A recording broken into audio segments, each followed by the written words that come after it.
Chapter है बेटा कोल and petroleum, chapter number 5, बहुत ही सिंपल चैप्टर है, इसको हम ध्यान से पढ़ेंगे।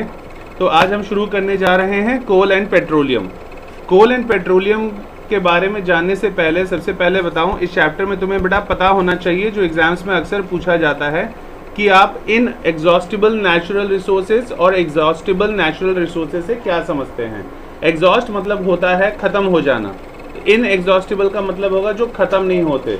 ऐसे रिसोर्सेज जो अवेलेबल है अर्थ पे जो खत्म नहीं होते वो कौन कौन से हैं? सनलाइट, एयर, वाटर, तो इनको कहा जाता है इन एग्जॉस्टिबल नेचुरल रिसोर्सेज। डेफिनेशन लिखा है, इसको आप अपने नोट्स में ज़रूर इंक्लूड कर लें।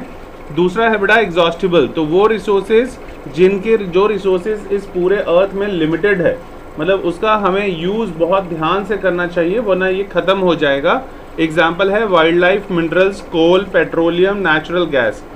इसको जानने के बाद हमें पता लगा कि कोल एंड पेट्रोलियम एक तरह का क्या है? एग्जॉस्टिबल नेचुरल रिसोर्सेज है, जिनकी स्टॉक इस पूरे अर्थ में लिमिटेड है, जो एक पर्टिकुलर टाइम के बाद ख़त्म हो जाएंगे।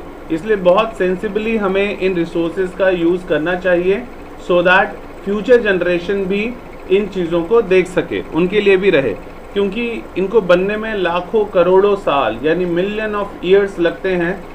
दोबारा कैसे बनते हैं कोल एंड पेट्रोलियम बेटा? अगर प्लांट्स धरती में दबे रहे लाखों करोड़ों साल तक के लिए और ड्यू टू हाई टेम्परेचर और हाई प्रेशर वो किस में चेंज हो जाते हैं? पेट्रोलियम में, सॉरी कोल में चेंज हो जाते हैं। और अगर एनिमल्स दबे रहे या बरीड रहे ज़मीन के अंदर लाखों करोड़ों साल तक, तो वो किस में चेंज हो जाते हैं? पेट्रोलियम में। ऐसे भी याद करके रख सकते हो कि एनिमल्स, उनके अंदर ब्लड रहता है तो लिक्विड लिक्विड, और पेट्रोलियम भी लिक्विड लिक्विड रहता है, तो एनिमल्स चेंज हो जाते हैं पेट्रोलियम में और प्लांट्स चेंज हो जाते हैं कोल में। ठीक है, उसके बाद बेटा इस चैप्टर में जो आपको जानने लायक है कि कोल फॉसिल फ्यूल्स क्या होते हैं। तो कोई भी चीज़, प्लांट या एनिमल्स ज़मीन में दबे रहे लाखों करोड़ों साल तक, तो वो किस में चेंज हो जाते हैं? कोल और पेट्रोलियम में, या फिर हम बोल सकते हैं फॉसिल्स में। तो इसको इंग्लिश में बोल सकते हो कि व्हेन द प्लांट और animals got buried deep into the earth and due to high temperature and pressure it gets converted into coal and petroleum and these are known as fossil fuels. उसके बाद हम बात करते हैं कोल की। तो कोल जो है बेटा एक डार्क कलर का सब्सटेंस है जिसके अंदर कार्बन होता है। और अगर कोई बोले कि कोल कितने टाइप के होते हैं, तो इस चैप्टर में नहीं दिया लेकिन तुम्हें पता होना चाहिए। एक होता है बेटा कोल जिसमें कार्बन की मात्रा सबसे अधिक होती है, वो है एंथ्रेसाइट। एंथ्रेसाइट में 99% कार्बन होता है, ANTHRACITE। जो सबसे घटिया क्वालिटी का कोल होता है उसको कहते हैं पीट, PEAT। और एक होता है लिग्नाइट। तो पीट है, लिग्नाइट है और एंथ्रेसाइट, ये टाइप्स ऑफ कोल है जो इस चैप्टर में नहीं दिया हुआ, लेकिन नॉलेज के लिए तुम याद रख सकते हो। ठीक है, सबसे अच्छी क्वालिटी वाला एंथ्रेसाइट और सबसे बेकार क्वालिटी वाला पीट, PEAT। ठीक है, उसके बाद बेटा कोल के प्रोडक्ट पूछ लेते हैं एग्जाम्स में कि कोल से क्या क्या चीज़ें बनती हैं। तो तुम्हारे सिलेबस में 3 चीज़ें हैं, तो वो याद रखना है तुमको। कोल से हमें मिलता है कोक। ये कोक पीने वाला कोक नहीं है, ये वो कोक है बेटा जिसको लिमिटेड अमाउंट ऑफ ऑक्सीजन में गर्म करके कोल से कोल में चेंज कर लिया जाता है और इसको इंडस्ट्री में यूज़ किया जाता है, बड़े बड़े ब्लास्ट फर्नेस को गर्म करने के लिए, क्योंकि इससे पॉल्यूशन नहीं होता। तो कम पॉल्यूशन हो, फैक्ट्री के अंदर बहुत सारे वर्कर्स काम कर रहे होते हैं, तो वो धुआं अगर वो इनहेल करेंगे तो उनको हेल्थ से रिलेटेड इशू हो सकता है, इसलिए वो लोग यूज़ करते हैं कोक। उसके बाद और कोल से क्या बनता है? सेकेंड चीज़ कोल टार। कोल टार जो एक ब्लैक थिक लिक्विड होता है बेटा, जिसका बहुत गंदा सा या अनप्लीजेंट सा स्मेल होता है। ठीक है, तो ये चीज़ याद रखना है, बहुत ही इम्पॉर्टेंट है। तो एक हो गया आपको जो मिलता है कोक, दूसरा हो गया बेटा वो है आपका कोल टार, और तीसरा हो गया बेटा कोल गैस। कोल गैस जो है ये भी जो है कोल को बनाते, उसकी जो प्रोसेसिंग होती है उस टाइम पे जो गैस निकलता है और उसको कलेक्ट करके रखते हैं, उसे कहते हैं कोल गैस। इससे ही कोक बनाने में फिर यूज़ में लाया जाता है। तो कोल के 3 प्रोडक्ट कौन कौन से हुए? एक है कोल टार, एक है कोल गैस और थर्ड है कोक। ये 3 चीज़ें याद रखना है नाम, जो कि तुम्हें याद होने चाहिए। अब हम बात करते हैं पेट्रोलियम। जब एनिमल्स बेटा they got buried deep into the earth for million of years and due to high temperature और प्रेशर, ये किस में चेंज हो जाता है? पेट्रोलियम में चेंज हो जाता है। रिफाइनिंग ऑफ पेट्रोलियम जब किया जाता है बेटा, बहुत अनप्लीजेंट इसका स्मेल आता है।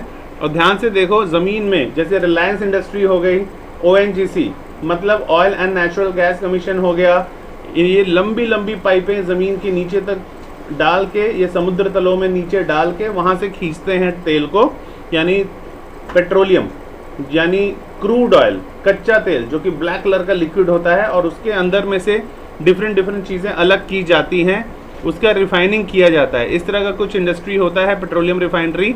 तो इसमें से बेटा जो निकलता है क्रूड ऑयल यानी कच्चा तेल, इसके अंदर देखो क्या क्या चीज़ें होती हैं। इसके अंदर पैराफिन वैक्स होता है, बिटुमेन लुब्रिकेटिंग ऑयल होता है, diesel, kerosene, petrol, natural gas, ये सारी चीज़ें होती हैं। इसका मिक्सचर होता है। तो अलग अलग, जिसमें कार्बन नंबर ज़्यादा होगा वो नीचे बैठा रहता है, जो कार्बन नंबर कम होते जाएगा तो वो धीरे धीरे ऊपर आते जाता है। तो इस तरह से वो अलग होता है। तो इसमें क्या होता है, रिफ्रैक्शन डिस्टिलेशन से इसको अलग किया जाता है। उसके बाद एग्जाम में आता है बेटा CNG। CNG का मतलब है compressed natural gas. Compressed natural gas एक क्लीन फ्यूल है। क्यों क्लीन फ्यूल है ये पूछ लेते हैं एग्जाम में, क्योंकि इट कॉजेज लेस पॉल्यूशन, ये बहुत कम पॉल्यूशन कॉज करता है, नाम मात्र के बराबर। सेकंड, चीप है, सस्ता है as compare to other fossil fuels, तो इसीलिए इसको यूज़ किया जाता है, और ये पॉल्यूशन भी कम कॉज करेगा। तो इसके लिए बेटा, और इसमें जो है पूछ लेते हैं कि जो पेट्रोलियम से ज़मीन में से निकलता है उनके कोई 2 प्रोडक्ट बताओ और उनके यूज़ बताओ। तो ये सारी तुम्हारी लिस्ट है, जिसमें से बेटा पेट्रोलियम गैस के बारे में बात करें, लिक्विड फॉर्म में LPG, तो कहाँ यूज़ होता है? एज ए फ्यूल यूज़ होता है, होम में और इंडस्ट्री में। अगर पेट्रोल के बारे में बात करें तो कहाँ यूज़ होता है? मोटर फ्यूल, हम लोग गाड़ियों में डालते हैं। एविएशन फ्यूल यानी एरोप्लेन में भी यूज़ होता है, और कई ड्राई क्लीनिंग के लिए भी पेट्रोल यूज़ होता है। नेक्स्ट है बेटा कैरोसिन, ये भी एक लिक्विड फ्यूल है। तो ये कैरोसिन को यूज़ किया जाता है स्टोव्स में एज ए फ्यूल, लैम्प्स में, और जेट एयरक्राफ्ट्स में भी कैरोसिन यूज़ होता है। ये 3 यूजेज हो गए कैरोसिन के। उसके बाद डीजल, ये हम सभी को पता है, मोटर व्हीकल में यूज़ होता है, और इलेक्ट्रिक जनरेटर में यूज़ होता है। नेक्स्ट है बड़ा लुब्रिकेटिंग ऑयल, ये लुब्रिकेशन के लिए काम में आता है। देखा होगा हमारे डैड जब पेट्रोल भराते हैं स्कूटर में या गाड़ी में, तो उसके साथ एक पाउच में डालता है कुछ, वो कौन सा ऑयल होता है? लुब्रिकेटिंग ऑयल होता है, जिसके वजह से इंजन कम घिसे। उसके बाद है नेक्स्ट प्रोडक्ट बेटा क्रूड ऑयल का पैराफिन वैक्स। वैक्स पता है तुम्हें, वैसलिन बनाने में काम आता है, ऑइंटमेंट बनाने में काम आता है, कैंडल्स बनाने में काम आता है। और लास्ट है, ये एग्जाम में अक्सर पूछ लेते हैं कि रोड बनाने के लिए या पेंट बनाने के लिए क्या यूज किया जाता है? तो बिटुमेन। तो बिटुमेन का नाम याद रखना है। मेरे मौसी के लड़के का नाम है बिट्टू और वो मैन है, तो मैं याद रखता था बिटुमेन। रोड बनाना है तो बिटुमेन, ठीक है। ये इंपॉर्टेंट क्वेश्चन है इस चैप्टर का। इसके अलावा PCRA यानी पेट्रोलियम कंजर्वेशन रिसर्च एसोसिएशन बेटा एडवाइस करता है लोगों को कि ताकि पेट्रोल और डीजल सेव हो सके, हम सारे जो है अगर थोड़ा थोड़ा पेट्रोल, पूरे वर्ल्ड के लोग अगर हम सेव करें तो कितना सारा पेट्रोल सेव हो सकता है। तो उन्होंने बोला है कि हमेशा ड्राइव करें कांस्टेंट स्पीड पे, ऐसा नहीं है व्हीकल कभी बहुत तेज़ कभी धीरे, इससे पेट्रोल ज़्यादा लगता है। उसके बाद स्विच ऑफ कर दें इंजन कभी भी ट्रैफिक लाइट आए तो, क्योंकि सारे लोग अगर रेड लाइट पे अपनी गाड़ियाँ रोकेंगे तो थोड़ा पेट्रोल सेव हो जाएगा। थर्ड है, हमेशा इंश्योर करें आपके टायर में प्रेशर बराबर बने रहे, अगर हवा कम है तो भी पेट्रोल ज़्यादा कंज्यूम होता है। और नेक्स्ट है बेटा, इंश्योर करें regular maintenance of the vehicle, मतलब अपने गाड़ी की टाइम टू टाइम सर्विसिंग ज़रूर करवाते रहना चाहिए, जिसकी वजह से पेट्रोल कम यूज़ हो। तो इस चैप्टर में बेटा इतना ही है। तो हमने क्या क्या देखा एक बार देख लेते हैं। कीवर्ड्स, कोल के बारे में जाना, कोल गैस, कोल टार, कोक जो कि कोल के ही 3 प्रोडक्ट है, इनके बारे में जाना। फॉसिल फ्यूल्स के बारे में जाना, नेचुरल गैस LPG के बारे में भी सीखा। उसके बाद पेट्रोलियम के बारे में भी सीखा, और पेट्रोलियम रिफाइनरी जो कि रिलायंस का है या ONGC का है उसके बारे में जाना। तो फॉसिल फ्यूल्स क्या है? एक तरह के एग्जॉस्टिबल रिसोर्सेज है। एक बार क्या क्या तुमने पढ़ा? कोल, पेट्रोलियम और नेचुरल गैस ये फॉसिल फ्यूल्स कहलाते हैं। फॉसिल फ्यूल्स जो है वो dead remain of living organisms से बनते हैं जो कि मिलियन ऑफ ईयर्स तक ज़मीन में दबे रहते हैं, और किन वजह से वो उनमें चेंज होते हैं, हाई टेम्परेचर और हाई प्रेशर की वजह से। ठीक है, उसके बाद प्रोडक्ट ऑफ पेट्रोलियम भी सीखा। अगर क्वेश्चन आंसर में देखोगे तो पूछ लेते हैं क्या एडवांटेज है सीएनजी और एलपीजी यूज़ करने के लिए। तो ये सबसे कम पॉल्यूशन कॉज करते हैं, और सेकंड जो है एनवायरनमेंट फ्रेंडली है। Name the petroleum product used for surfacing of road. Road को सरफेसिंग करने के लिए कौन सा यूज़ होता है, जो लास्ट में बताया था, बिटुमेन। उसके बाद कोल कैसे बनता है डेड वेजिटेशन से, तो दे got buried deep into the earth for million of years and due to high temperature and pressure it gets converted into coal and petroleum।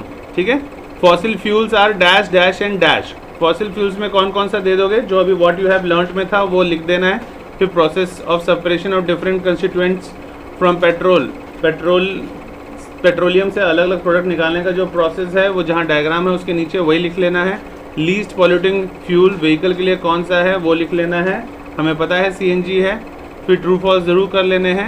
उसके बाद यूजेस ऑफ कोक का यूज़ बता देना है, जहाँ कोक का टॉपिक पढ़ा था उसके नीचे उसी के अंदर यूजेस भी था कि बड़े बड़े इंडस्ट्री में ब्लास्ट फर्नेस को गर्म करने के काम में आता है, वो सारे यूसेज लिख देने हैं तुम्हें। और उसके बाद ये चैप्टर ओवर हो गया बड़ा। Thank you very much.